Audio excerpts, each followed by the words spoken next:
Hey, have you ever wondered why presentation skills are important?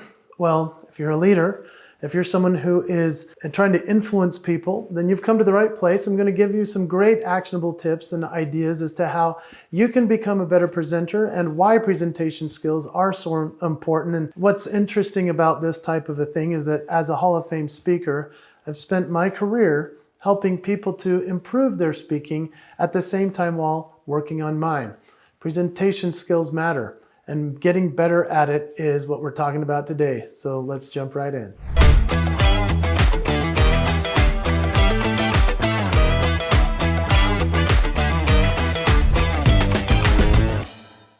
Let's talk about the power of effective presentation skills. You see, people that are good at presenting themselves in an effective way, these are people that move the needle. I'm talking about people that you know about because you probably have their product in your pocket, such as Steve Jobs. This is the guy that created Apple, and I know that while I'm doing this video, I'm using an Apple product. I mean, this guy was so good at presenting his ideas that he made it so that a lot of the world wanted them. Presentation skills are more than just speaking. They're leadership. They're a way to captivate others. They're a way to create a vision and an ideal for how the world can be a better place. It also can be a place where if you don't work on your presentation skills, you might not be able to craft or create for somebody the vision of what you want. I saw this recently happen on a meeting that was really essential. It was only for a few people, and these people have varying backgrounds. And there was one person who's made his living essentially on stage. And yet he forgot the principle of working on his presentation skills in order to present effectively. Here's what happened. He's a lawyer, and he's on stage all the time, right? But in this case, instead of creating for all of us a picture of his ideals and the vision of what could be, he instead leaned into the jargon of being a lawyer. He went into the history of everything that no one needed to hear. He went into everything that he's done to be helpful, and we appreciate what he's done, but I found it interesting to watch as he lost the whole audience. Everybody glazed over completely. It was a sad situation because I knew this man is significant, important, and very well spoken, obviously. He's a lawyer, but he didn't think about presentation skills. Presenting yourself well, selling your idea.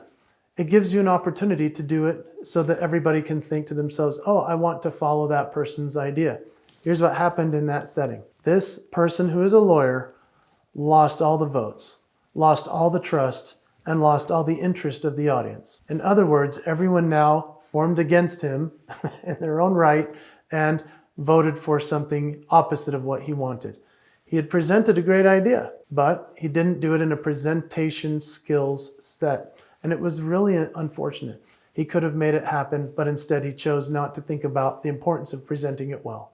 So let's talk about clarity and structure with your presentations. Are you starting with the beginning and something that's catchy, and a middle that keeps the attention, and then an ending that brings everyone to an ideal and a vision of what you're trying to create? Unfortunately, like my example at the beginning, a lot of people just crank out details, facts, and history, and we don't want to hear it unless it's a story. Unless it's something that's really that interesting that we really want to be compelled by, unless the person speaking about all the history is asking questions and looking for engagement from the audience. But in reality, we need to have clarity and structure. We need to have a clarity about what our subject matter is. We need to have a structure for making it so that we get to each of our points and get to the place where everybody goes, oh, I'm glad I listened to that speaker, rather than like on Billy Madison, where the guy says, we are now all dumber having listened to you. You don't want that as a speaker. So we talked about a little bit just a second ago, but engaging your audience is essential. I mean, you start with a question. You ask questions throughout. You give them an opportunity to respond to you rather than just be like, that's actually where Jim Carrey came up with his, how are you today, alrighty then? Because he saw so many people that came out on stage and were like, hey everybody, how are you? And then they would just keep talking. They wouldn't really ask the audience. So he came up with his bit, which is very famous, his signature piece. He's like, how are you today? Alrighty then. He didn't care what they thought. The point is, if you're going to engage with an audience, ask the question, so how are you? No, seriously, how are you? And then they'll be like, oh, he's really asking, instead of just like, how are you today? Alrighty then.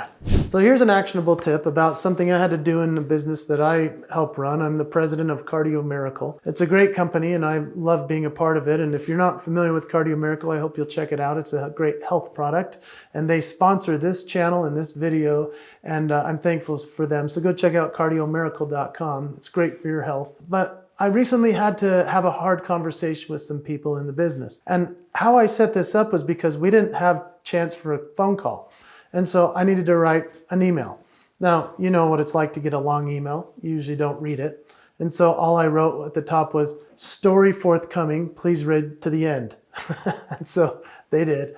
But here's what I did. We had an uncomfortable situation where we couldn't have certain people attending a certain event because it was requested by somebody. And so I had to share the fact that I, in the past, had been rejected for an opportunity as a speaker because of an experience that had happened in the past that was misunderstood. And I didn't even know it had happened until years later when I went back and I said, oh yeah, that person hired me for the event years ago. We're friends. Well, turns out we aren't. And so I lost the gig. I shared this as a part of the story, setting up the disappointment that I had to share with these team members about the fact that they weren't going to be attending an event and we'd need other people to do it. Now these people thought that they were going to attend that event. They were excited for it. But I had to communicate that in an interesting way. So I used a story. Presentation skills, that's where this comes from. I want you to think about how you couch bad news, how you help someone through the disappointment, because that's going to be a big effective part of audience engagement, but also communicating well. Now, when it comes to presentation skills, think about your body language. Look at my body right now. I mean, when I talk, I use my hands, and maybe that's distracting to some extent, but your hands ought to be doing something that emphasizes what you're saying. Did you see what I'm doing? I'm just landing the point or landing each word. And so your body language says a lot. Whether you're looking out into the audience with your eyes or you're looking down at your notes, all of these things matter to the audience. Your body language actually says almost more than your words itself. Let's talk about the use of visual aids. Yeah, you've been to speeches where people use PowerPoint, but have you ever heard of death by PowerPoint? Yeah, it's a real thing. I've seen some of the best ideas in the world killed by a really boring PowerPoint slide deck. So don't let your ideas die on the cutting room floor. You want to create slides that are engaging, that are interesting, that don't have too many graphics or info or too much of words, if you will. You want it to just have the right amount so that everybody says, oh, I can actually consume what I'm seeing here. If it has too many words, you've seen this happen before. People just shut down their brains. They're not going to listen. And the worst thing most speakers do when they have too many words, they look up and they start reading the slide. Oh man, don't do that. Now let's talk about practice and preparation.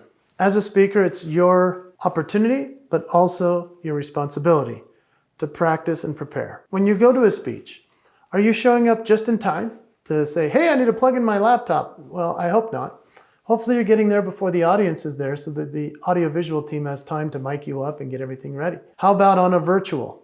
If you've ever done a virtual presentation, are you familiar with the platform? If it's not Zoom and that's somewhere you're really familiar with, what if they're on Google Meets or Microsoft Teams? Every platform is a little different. Do you know how to mute yourself? Do you know how to change your mic? Do you have the right lighting? Do you know how to share your screen? Do you know how to use your slides? You need to practice those things prior. As a good presenter, that's a part of your responsibility. Next, let's talk about handling nervousness. Have you ever noticed somebody on stage kind of like, or backstage are just like fretting and they can't think? And I want you to think about your nerves. Be calm, be excited. Go out and greet the audience. In fact, I saw a speaker recently, not because she was nervous, she just wanted to set herself up for success. She went through the audience and went table to table and met every single group. I was blown away. This was not for her to manage her anxiety. However, this is a great idea for any speaker to walk through the audience and say, how are you today? I'm going to be speaking in a moment. I appreciate if you'll listen or engage with me. That's a smart tactic. If you don't like that idea, then just go backstage, breathe, feel good about yourself, say your mantras, get ready to go give a great speech. So I'd encourage you to at least try one of these tips, if not all of them. I would love for you to put in the comments which one you're going to commit to and promise me you're going to do it. When you do that, the whole community is going to see, and so then you kind of feel more obligated. I think that's a good place to be. But your presentation skills matter. If you're selling an idea, if you're presenting something important, you want it to land. If you're thinking to yourself, I wish I had a community where I could bounce ideas off of, well, I've created one for you. It's called Liftoff Lab. If you go to liftofflab.com, you'll find a group of people that are either Hall of Fame speakers and all the way to people that are just starting out and everyone in between. It might be an executive, teachers, students, you name it, people that are looking to improve. This is a great place to practice your presentation skills because a lot of places don't offer what you're looking for. So go check out liftofflab.com and I hope to see you there.